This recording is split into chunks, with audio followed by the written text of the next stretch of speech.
Hey guys, it's Ashley with AA Horsemanship, and today I'm with Arabella and working on training on the trail. Okay, so typically when people go trail riding, and this is kind of why I left this clip in here and did this clip, is they just walk around and they basically let their horse kind of figure out what they're going to spook at next. The horse is constantly looking around. You can tell she's kind of drunk. She doesn't walk straight. She's looking for guidance. And people just kind of go along with the flow with it. They don't really do much. They just kind of sit there. They may pet him every once in a while. They may turn him every once in a while. They may change the speed. But for the most part, they're just sitting there gradually walking around and enjoying the trail ride. And granted, everybody wants to be able to join the trail ride, but they get so frustrated when they come back and they're like, well, my horse just panicked the entire time. And really, the only reason the horse panicked was because you're allowing them to find something to freak out about. So you can see, they're building the barn still. They're doing the round bales. There's lots of things that she can spook at. Dogs are jumping out everywhere. There's a gator falling behind her. So the moving obstacles. There's things in the trees. She's gonna find something and she's gonna, oh, what is that? This is her second time out on the trail. Second or third time out on the trail. I can't remember what time that was. And so she hasn't been out very much, and just she's just kind of looking for something to spook at. What can she do next? What can she do to get me off? So right there, she's spooked, and people just get so frustrated with their horses because, but in reality, you're the one setting them up for failure because you're not giving them the guidance. You're not keeping the training on them. Granted, eventually you can go out on a trail ride like this, and your horse will be perfect. But right now, this horse has never been on the trail. She's looking for guidance. She is a colt. She needs to get some work done so we can get that going. Okay, so now we're going to pretend like I just got on. So I just flex her side to side, make sure she's soft in the mouth, make sure I can move around, and then when I'm ready, I'm going to ask her to walk on.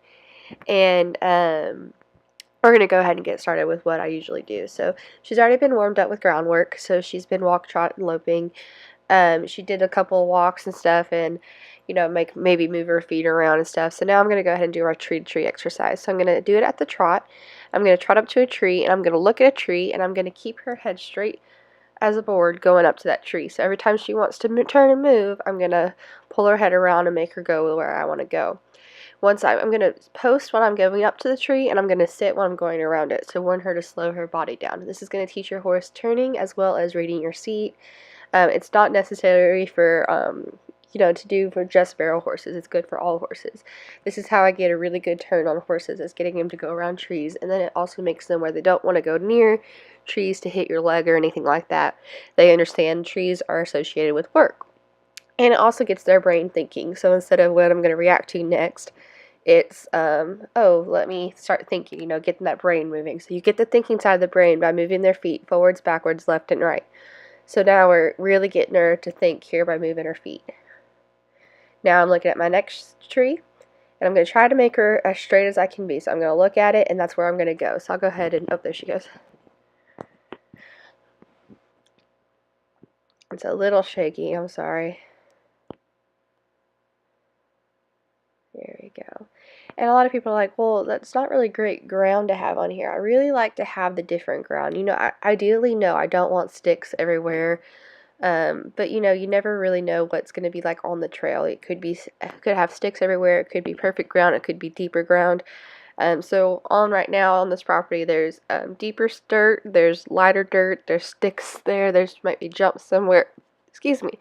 So I really like to introduce her to all that. So she has to get used to it, especially since she is an endurance horse.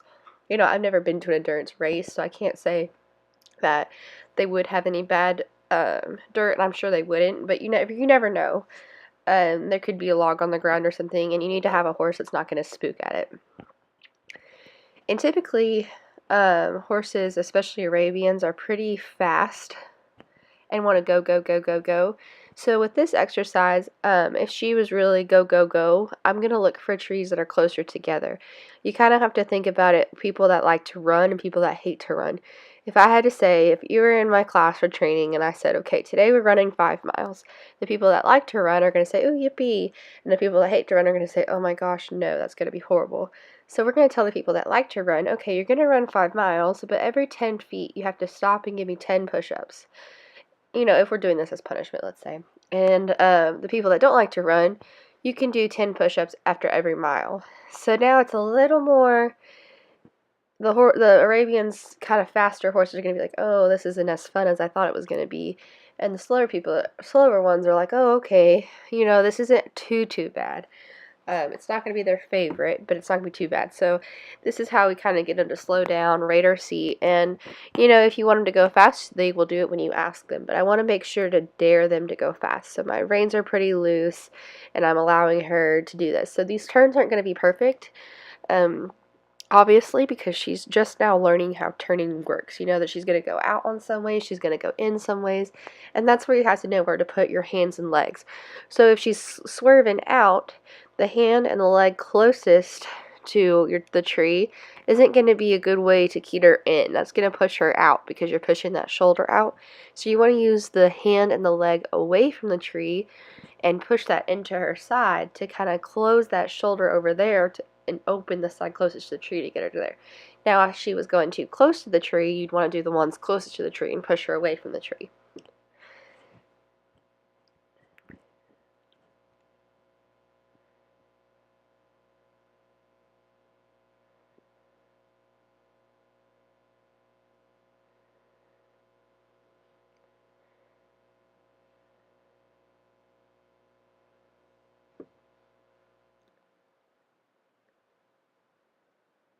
And I'm doing a lot of turns when she's not listening. So that goes back to the 5 mile thing. Getting her to move around the tree more is going to make her less likely wanting to run. Getting her to run around the tree less is probably going to make her go, ooh, yippee, let's go to the next one. What are we doing next? What are we going to do next? And it's not that I want to wear her out. I just want her to start thinking and realize she doesn't have to be Speedy Gonzales here. And typically I'll do this exercise, it kind of depends on weather. If it's really, really hot outside, you're obviously not going to be able to do it very long because your horse is going to get tired. So you know your horse and you know you, so you kind of play around with it. Typically, I like to do it for 10 minutes if it's good weather. If it's hotter weather, I might do it for 6 to 8. But like I said, you know your horse. All the horses that go through this boot camp start off on the groundwork, and they're getting that training to be accustomed to lots of work. So they're basically fit enough to do a lot of work and get there. Of course, if I notice that they're really having a hard time, I'm not going to force them to keep going for 10 minutes. I'm going to let them rest. And I'll let them rest. Ideally, I like to work 10 minutes, rest for 8. Of course, you have to play around with your horse. Obviously, if your horse is really, really tired after 8 minutes, you continue letting them rest. And I'll show you kind of what my rest does here in a little bit. We're going to continue to move her feet here and let her do this. So I had Kendrick, the person's recording here, I had her do just a couple of my trees, and then I had her do when I got off and let her rest, and then we did some loping here. So I'm going to go ahead and fast forward this here. So a lot of people say, well, I don't have any trees that are good to go around, or I don't have anything I can circle around. Use a bucket, use a stick sticking up, use a rock on the ground, make something up, use a barrel, use a hay bale, use anything that you have, set a towel down, use that. Something that she's spooking at, day one, she was spooking at that Christmas tree and those poop piles there. So I did a lot of circles right there, and I came back over here and did it. So you can really just make your creativity. There's a patch of grass, circle around that. Have something that you can eyeball so you're doing a full circle there. Trees are just nice because they stick up tall. And, a lot of horses like to run into trees, run your legs into trees, and they start learning really quickly that trees mean work, and they won't. But, it's not an ideal thing that you have to have a tree. Here's something flapping in the wind here. I think it's a bag for a chair. And so I'm going to see if she's going to spook at it. So I just had her circle around it. And you can see how she's starting to give that head in. She's starting to get soft in the turn. That's what you want. And I always say it, get dogs out there. Dogs that like to chase you. Dogs that like to bark. Dogs that jump out of the trees. Because you never know when you're going to go on a trail ride and deer's going to pop out. A lot of people are like, oh my gosh, if a deer pops out, my horse is going to freak. And yeah, there's a lot of horses that will. And I've actually had a horse, a deer popped out and almost ran into her. She just stopped and looked at it and said, okay. And that's because we do this. We get them used to dogs running out. We get them used to things running out. We get their thinking side of the brain going rather than that reactive, I'm going to take off brain. So I'll go ahead and fast forward it here to when I get off here so y'all can see. Okay, and I thought I had done this video after the trotting session, but I did after the loping session. So she looks a lot more tired than what we did with the trot, so don't be panicked by that, like, oh my gosh, that horse looks like she's dead. Well, this is after a lot of work. You know, we ride out there at least for 2 hours. So, she's been a lot of work has been done, so she's pretty tired. So after my 10-minute trotting session, I come back and I just flex her. I make sure she's soft and supple, and I really want you to watch her head. She's almost keeping it exactly. She doesn't move it up and go down and then come back up and then down. She keeps it right even there. She's kind of starting to do it because she's getting a little lazy, but when she first started, she's keeping that head balanced just like that. That's your ideal goal. You want her to be soft and supple and really give. So as soon as she feels my hand down there, she should be giving. So she's kind of being a little stiff there, but not too bad. So that's one thing we're going to work on. Then I like to just bounce up and down, move all around, basically get these horses city slicker broke. And by that I mean, you know, you never know if a person's going to jump up on her butt, if they're going to swing their leg around, if they're going to kick her in the flank, if they're going to stand on the saddle, if they're going to shake, if they're going to cry, if they're going to scream, if they're going to touch her ears, if they're going to touch her tail, if they're going to touch her butt. They're going to get off on the wrong side, if they're going to get on the wrong side, if they're going to get off on the right side, you know, things like that. And she's really, her back feet were a little bit sensitive, so I've been working on that, on picking up. She's just kind of really hesitant. So when she's tired, she's less likely to move around, so it's easier on me to pick that leg up. So see how she's kind of like, so I'm going to wait for her to relax and just rub. As soon as she relaxes, she gets her leg back, just like that. So, some things I wanted to show y'all. I might clip it back up here. Get my reins sturdy. You know, this is her rest time. So anything you can do on this horse is what you need to do. So get on. Tap her everywhere. Get off on the wrong side.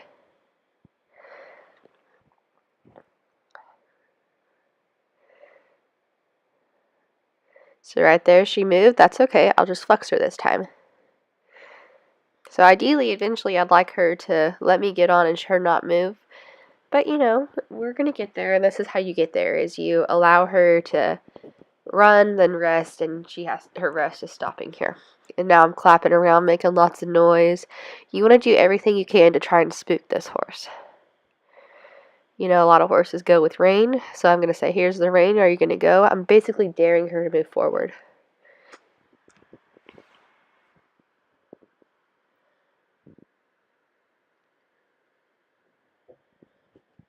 So you can see she's nice and relaxed. I'm able to do things. Eventually, I'm going to slide off her butt. Eventually, I'll stand in the saddle, things like that. So now I'm going to skip on over to my cantering session to teach y'all kind of what I do with the canter.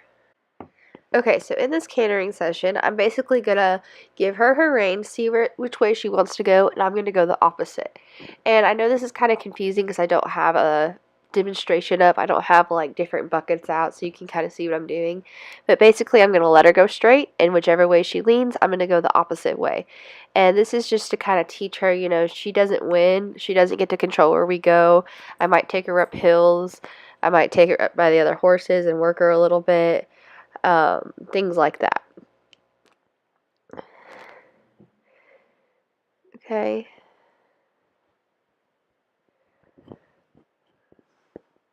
So now she wants to go that way, so I'm going to go this way.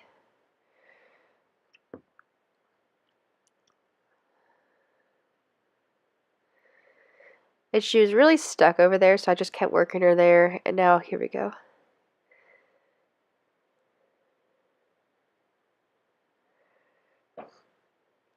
Okay, so now she leaned the right way, so we're going to go left. And I don't worry about speed. I don't worry about leads. I don't worry about speed. Colts are very victorious. They're going to go slow. They're going to go fast. They're going to change directions. They're going to cut. You know, all I care about is that she's moving forward. I worry about leads in stage 2 of training, and I kind of start teaching them at the end of training. Some people don't like that, but you know, if you're so focused on constantly correcting them, I just want to get them out and going. So I'm just really getting miles under my feet. It wouldn't hurt to slap your hands, make some noises, see if she'll go. But I really want to ensure that she has reins, so I'm not in her mouth. Your balance doesn't come from your reins, it comes from your seat.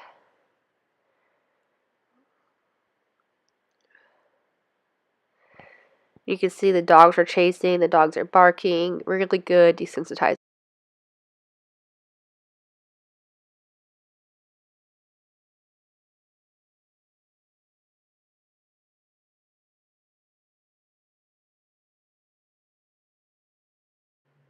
A lot of people ask me, well, why so much trotting? Why so much loping? Like, why can't we just walk?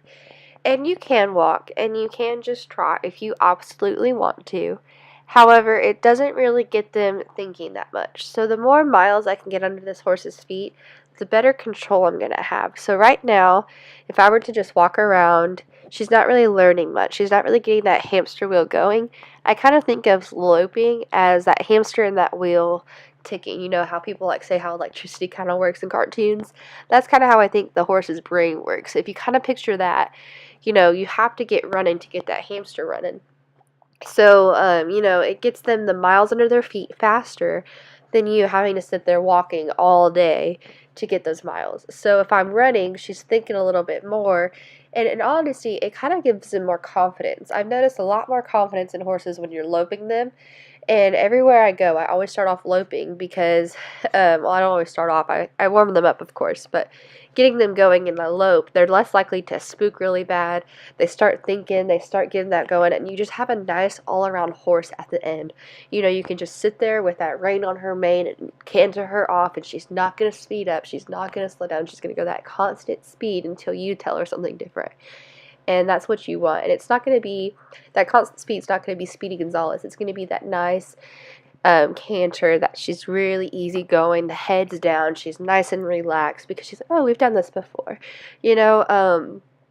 So this training program, it is rigorous. It is. I'm not going to say it's not. It really makes the horses work. It really makes them sweat. They get good miles under their feet, but it's really good training for them. That's what your horse needs. So, like I said, if you're one of those people that are like, I do not believe in loping colts, that's fine, and that's your opinion, but you're not going to get as good results. So, and I'm not saying lope for 20 minutes. It's the same concept. If it's good weather, ideally I want to lope for 10 minutes. Of course, if my horse can't handle that, if the weather's bad, I'm going to minimize it, but ideally I'd like at least 10 minutes. And when I'm ready to stop, I just sit down in my seat, count to 3. No, don't pull on the reins or anything. If she doesn't stop by 3, then I'll just flex her, but she did really good there. So that's all I have today. Don't forget to like this video, share it to your friends, and subscribe to us. Thank you so much for watching. Hope to see you again soon.